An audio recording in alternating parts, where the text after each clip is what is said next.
नजरिया शिव शंकर से लड़ी। जब शंकर जी जेवन बैठे, जब शंकर जी जेवन बैठे, जब शंकर जी जेवन बैठे, जब शंकर जी जेवन बैठे, जब शंकर जी जेवन बैठे।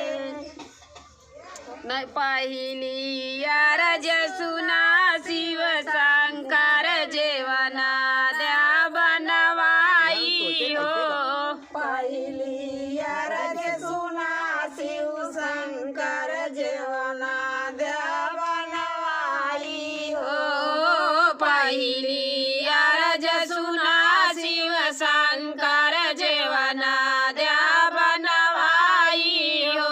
पहली अरज सुना शिव शंकर जेवना द्या बनवाई हो। जेवना जेवन बैठिनी पार्वती गुजरिया, नजरिया शिव शंकर से लड़ी। जेवना जेवन बैठिनी पार्वती गुजरिया, नजरिया शिव शंकर से लड़ी। जेवना जेवन बैठिनी पार्वती गुजरिया हो, नजरिया शिव शंकर से लड़ी। जेवना जेवन बैठिनी पार्वती गुजरिया, नजरिया शिव शंकर से लड़ी। सर से उड़ी चुनरिया गौरा बिरई भवरिया, नजरिया शिव शंकर से लड़ी।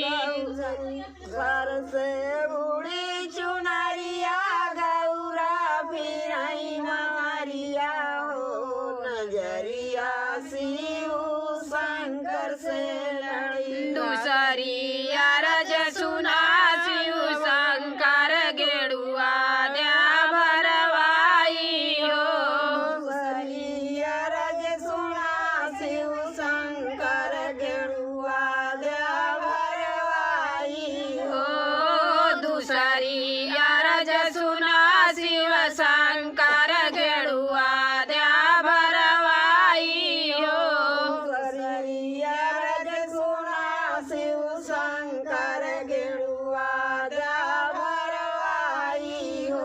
गेड़ुआ घूटन बैठनी पार्वती गुजरिया हो, नजरिया शिव शंकर से लड़ी। गेरुआ घूटन बैठनी पार्वती गुजरिया हो, नजरिया शिव शंकर से लड़ी। गेरुआ घूटन बैठनी पार्वती गुजरिया हो, नजरिया शिव शंकर से लड़ी। गेरुआ घूटन बैठनी पार्वती गुजरिया हो, नजरिया शिव शंकर से लड़ी। सर से उड़ी चुनरिया गौरा बिरई भव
औतिया रज सुना शिव शंकर से जिया दया लगवाई हो औतिया रज सुना शिव शंकर से जिया दया लगवाई हो से जिया सु